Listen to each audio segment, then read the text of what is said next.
अभी Buddhist international network के राष्ट्रीय संरक्षक और राष्ट्रीय प्रभारी आदरणीय वामन मेश्राम जी और प्रोफेसर बिलास खराज साहब ने भारत की जनता के सम्मुख एक इनाम, एक पुरस्कार रखा है। क्या रखा है पुरस्कार में? कि कोई भी व्यक्ति आए, अपने आप को हिंदू साबित करे और हम लोगों से 1 करोड़ रुपया इनाम मिले। कोई भी व्यक्ति, न्योता दिया जाता है भारत की समस्त जनता को, अपने आप को हिंदू साबित करो और बुद्धिस्ट इंटरनेशनल नेटवर्क से 1 करोड़ रुपया पुरस्कार प्राप्त करो। इसको जब मोहन भागवत से बोला गया था कि SC ST OBC के लोग हिंदू है, साबित करो, वो साबित नहीं कर पाए। जब मोहन भागवत साबित नहीं कर पाए तो कौन बचा है भारत में? अब ब्राह्मणों में हिंदुत्व का सबसे बड़ा जो ठेकेदार है, जब वो साबित नहीं कर पाया कि SC ST OBC के लोग हिंदू हैं, कौन बचा है फिर? ये हिंदू शब्द आया कहां से, ये भी पूछा गया था। ये हिंदू जो शब्द है, भारत के अंदर में जो ब्राह्मण है या जिनको जो है हिंदू धर्म का जो ग्रंथ कहा जाता है, कौन से ग्रंथ में लिखा है? हिंदू पुराणों में लिखा है क्या? वेद में नहीं लिखा है, पुराण में नहीं लिखा है, स्मृति मनुस्मृति में नहीं लिखा है, उपनिषदों में नहीं लिखा है। प्राचीन काल के जितने भी इनके ग्रंथ है उसमें कहीं पर भी हिंदू शब्द का जिक्र नहीं है। तो सवाल यह है कि ये, अच्छा दूसरी बात कि भारत के अंदर में बोली जाने वाली किसी भी भाषा का ये शब्द नहीं है। ये शब्द कहां से आया? ये शब्द फारसी भाषा का शब्द है और मुगलों के द्वारा दिया हुआ गाली है। मुगल जब भारत के अंदर में आया तो यहाँ पे राजपूत जो यहाँ पे राजे रजवाड़े हुआ करते थे, शासन सत्ता को अपने हाथ में लिए हुए थे, उनको मुगलों ने हराया। हराने के बाद में हारे हुए लोगों को, भारत के समस्त जो है प्रजा को मुगलों ने हारे हुए गुलाम घोषित किया, नाम दिया हिंदू। हिंदू का क्या मतलब है? सन 1875 में स्वामी दयानंद सरस्वती ने एक किताब लिखा, हिंदू मुगलों द्वारा दी गई गाली है, ऐसा किताब में लिखा। उस किताब का नाम है सत्यार्थ प्रकाश। उन्होंने इसीलिए 1875 में आर्य समाज की स्थापना करी, हिंदू समाज की स्थापना नहीं करी, क्योंकि उनका संदेश था कि हिंदू मुगलों द्वारा दी हुई गाली है और ब्राह्मणों को यह शब्द मंजूर नहीं है। ब्राह्मण की अपनी एक अलग पहचान है जो हजारों साल से रही है। ब्राह्मण है अथवा ये अपने आप को आर्य कहता है, ये कभी भी हिंदू नहीं था। तो हुआ कब हुआ ये हिंदू? इसको समझने की आवश्यकता है। तो भारत के अंदर में जब मुगल आया इस देश के अंदर में, तो मुगलों ने यहाँ की प्रजा को, जो कि एक बहुत बड़ी आबादी थी, तकरीबन 80-85% आबादी, जिनको ब्राह्मण, शूद्र, अछूत, आदिवासी इत्यादि जो है वर्गों में बांट करके गुलामी थोपा हुआ था। तो बचे कितने? 15% वही। तो 15% लड़ रहे थे, बाकी लोगों को तो पहले से गुलाम बना करके रखे थे तुम लोग। तो जो राजे रजवाड़े थे अपना लड़े, वो लोग लड़ने के बाद वो लोग हार गए। मुगलों ने इनको गुलाम बनाया, पहचान दिया हिंदू।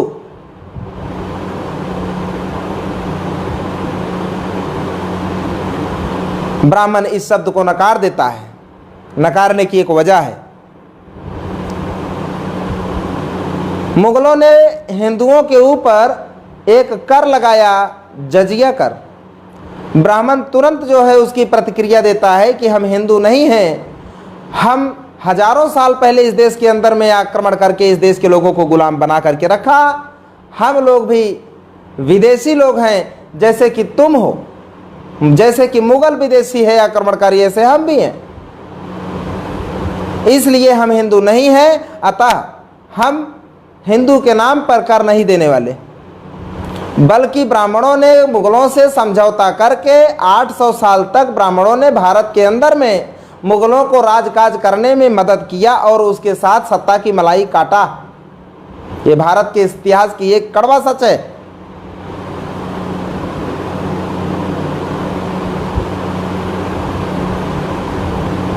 ब्राह्मणों का मुगलों के साथ में एक समझौता हुआ था कि भारत के अंदर में जो इसने धार्मिक और सामाजिक गुलामी थोप रखी है शूद्र और अछूत आदिवासी के नाम पर, और जैसी जैसी जो प्रथाएं हैं, धार्मिक प्रचलन है, उसमें जो है किसी भी प्रकार का कोई छेड़खानी मुगल नहीं करेगा। मुगल राज करता रहे, वो बादशाह बना रहेगा, हम उसको अपना बादशाह स्वीकार करते हैं। और मुगलों ने ब्राह्मणों को अपने राजकाज में हिस्सेदारी दिया। अगर बादशाह मुगल होता था तो ब्राह्मण मंत्री हुआ करता था और प्रशासन में 40% हिस्सेदारी लिए थे।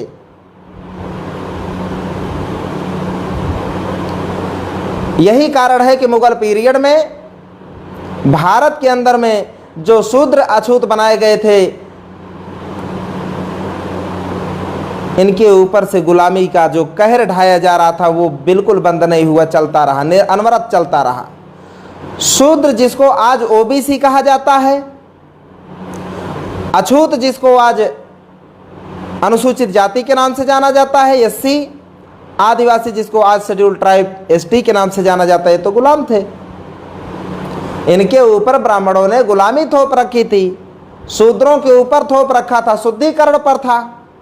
शूद्रों की बच्चियां जब जो है शादी योग्य हो जाती थी, ससुराल में बाद में जाती थी, पहले इनके घर 3 से 21 रात तक शारीरिक सेवा देनी पड़ती थी। ब्राह्मण उनके साथ भोग विलास करता था 21 रात तक, तब वो पवित्र करके फिर कहता था हाँ अब तुम ससुराल जाने लायक हो गई हो। ये जो अनवरत प्रथा चलती आ रही थी, कितनी घिनौनी प्रथा है, ब्राह्मणों के द्वारा थोपी गई थी। इस घिनौनी प्रथा को मुगलों ने नहीं तोड़ा, क्योंकि ब्राह्मणों के साथ इनका गठबंधन हुआ था। इस देश के अंदर में चरक प्रथा जो है लागू की गई थी, सती प्रथा लागू की गई थी, शूद्रों को अछूतों को शिक्षा से वंचित करके रखा गया था, और इनकी जिंदा महिलाओं को जब विधवा बनने के बाद में जीते जी जला दिया जाता था। कितनी भयानक जो है ये लोग बना करके रखे थे। मुगलों ने जरा सा भी उसको जो है नहीं छेड़ा। ये लगातार 800 साल तक चलता रहा। 800 साल तक भारत गुलाम बना रहा अंग्रेजों का। कभी ब्राह्मणों ने आंदोलन नहीं चलाया, मुगलों भारत छोड़ो। मुगल के बाद अंग्रेज आता है। अंग्रेज जो है आने के बाद जो मुगलिया शासन चला करता था दिल्ली की सल्तनत पर, उसको छोड़ करके बाकी पूरे देश पर अंग्रेजों ने अपना परचम फहराया और भारत की जनता को उसने भी गुलाम बनाया। इतना ही नहीं किया। राजकुमार कितने लोग हुए अभी? कितने लोग दिख रहे हैं? 242। साथियों इसको शेयर करते जाइए, ज़्यादा से ज़्यादा शेयर करिए। आज अगर आप लोग इसको ज़्यादा से ज़्यादा लोगों तक नहीं पहुंचाते हैं तो भारत की जनता जो है इस भेद से, इस रहस्य से वंचित रह जाएगी। आप सभी लोगों से निवेदन है, 242 लोग के लगभग इस वीडियो को देख रहे हैं। आप सभी लोगों से निवेदन है, करबद्ध प्रार्थना है कि आप लोग इसको ज़्यादा से ज़्यादा शेयर करें, ग्रुपों में शेयर करें, ताकि ज़्यादा से ज़्यादा लोगों तक ये वीडियो पहुंच सके। अंग्रेज़ों के आने के बाद में अंग्रेज इनको गुलाम बनाता है। अंग्रेजों की गुलामी के बाद उनका भी 150 साल तक इस देश में शासन चलता है, लेकिन अंग्रेजों के अंदर कुछ इंसानियत थी, मानवता थी। अंग्रेजों के आने के बाद भारत के अंदर की जो वास्तविक परिस्थिति थी, भारत के अंदर में अछूत आदिवासी ब्राह्मण के गुलाम, ब्राह्मण क्षत्रिय वैश्य अंग्रेजों के गुलाम। ये सच्चाई थी। भारत का जो शूद्र अछूत आदिवासी है, इसको ये डायरेक्ट अंग्रेजों का गुलाम नहीं था, बल्कि ये डायरेक्ट ब्राह्मण का गुलाम था। ब्राह्मण अंग्रेजों के गुलाम थे, हम गुलामों के गुलाम थे। लेकिन अंग्रेजों के अंदर मानवता होने के कारण उसने जो अपने गुलामों के लिए अर्थात ब्राह्मणों के लिए अधिकार दिया, वो ब्राह्मण के गुलाम यानी कि गुलामों के गुलामों को भी अर्थात हम लोगों को भी अंग्रेजों ने वही सारा हक अधिकार दिया जो कि ब्राह्मण क्षत्रिय को दिया।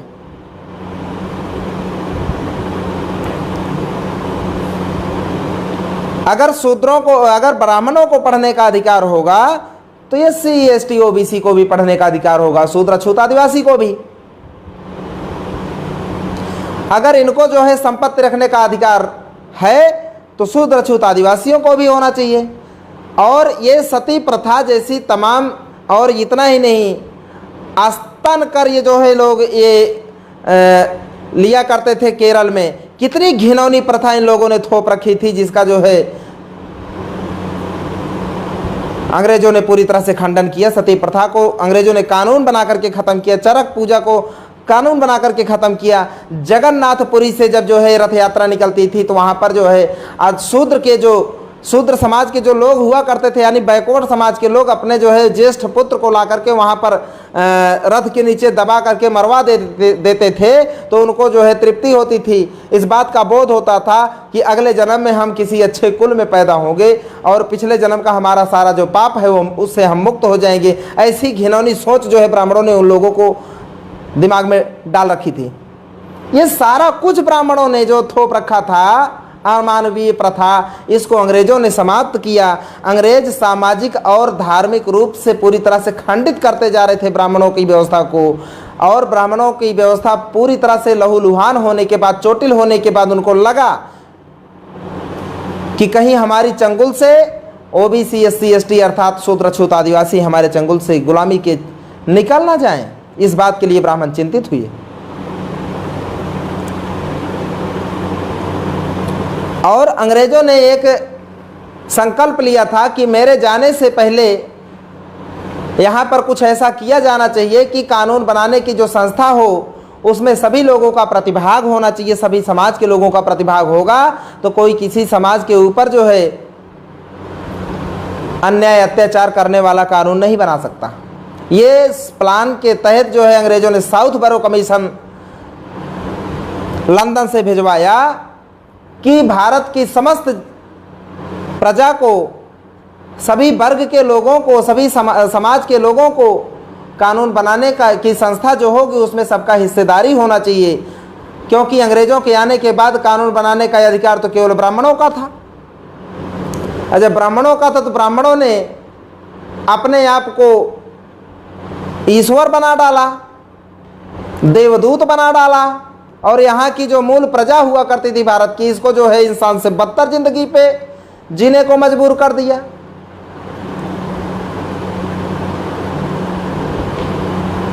पशुवत जीवन जीने को मजबूर कर दिया ब्राह्मणों ने यहाँ की मूल प्रजा को। इसकी वजह से अंग्रेज जानता था कि ये बदमाश लोग हैं, इनके अंदर इंसानियत नहीं है, ये शैतान लोग हैं। मैं अर्थात अंग्रेज भारत को आज नहीं तो कल, कल नहीं तो परसों इस देश को छोड़ करके जाना होगा, लेकिन जाने से पहले इस देश को सभी लोगों को कानून बनाने का अधिकार दे करके जाएंगे। इसके लिए साउथ बरो कमीशन 1918 में जब लंदन से आया तो साहू जी महाराज जो कि कुर्मी जाति के थे, लेकिन वो कुर्मी जाति के लिए अकेले काम नहीं किया, बल्कि जितने भी शूद्र जाति के जितने भी आते हैं, शूद्र अछूत आदिवासी, सभी समाज के लिए उन्होंने काम किया। भारत की बहुजन समाज के लिए उन्होंने काम किया अपने जीवन भर। तो बहुजनों के मसीहा में उनकी श्रेणी में उनका एक बहुत उच्च कोटि में स्थान है। तो साहू जी महाराज के कहने पर भास्कर राव जाधव और डॉक्टर अंबेडकर, इन दो लोगों ने साउथ बरो कमीशन का स्वागत किया भारत के अंदर में कि सभी को कानून बनाने का अधिकार मिलना चाहिए। इसके जो है समर्थन में बाबा साहब डॉक्टर अंबेडकर और भास्कर राव जाधव ने स्वागत किया। उस समय तत्कालीन कांग्रेस के जो नेता थे वो बाल गंगाधर तिलक थे। बाल गंगाधर तिलक को ये बात बहुत खराब लगी कि अब हमारे साथ बैठ करके वो लोग भी कानून बनाएंगे। जो हमारे हरवाहे, चरवाहे, ठठवारे और हमारे घर पे पानी भरने का काम करने वाले जो लोग हैं, जो हमारे गुलाम लोग हैं सदियों से, वो हमारे बगल में बैठ करके कानून बनाने की संस्था में अर्थात पार्लियामेंट में हमारे साथ बगल में बैठ करके कानून बनाएंगे। ये बात उसको बहुत अखर गई। उसने जो है साहू जी महाराज को जवाब देना चाहा, लेकिन वो जवाब दे और साहू जी महाराज उसको छोड़ दें, ऐसा हो नहीं सकता था। तो उसने क्या किया कि साहू जी महाराज के रियासत जहाँ तक थी वहाँ उसके अंदर में सभा ना लेकर के उसके बॉर्डर पे अथनी नाम का एक गांव है, वहाँ पर इसने सभा लिया और उस सभा में इसने कहा कि क्या तेली, तंबोली और कुणभट संसद में जाकर हल चलाएंगे? संसद कोई जमीन है जहाँ पर कुर्मी जाकर के हर जोतेगा? ऐसा उसने कहा। कुर्मी कहा होता तो बात समझ में आती, उसने कुणभट कहा। कुर्मी एक जाति है, लेकिन कुणभट गाली है। गाली देकर के उस ब्राह्मण ने जो है साहू जी महाराज को गाली दिया। तो साहू जी महाराज को ये संदेश भेजना चाहा, संदेश भेजने के मकसद से जो है बॉर्डर पर दिया भाषण, ताकि उनको मैसेज भी हमारा जाना चाहिए और मैसेज जाने के बाद हमारा बाल भी ना उखाड़ पाए। इसके लिए जो है उसने बॉर्डर पर भाषण दिया।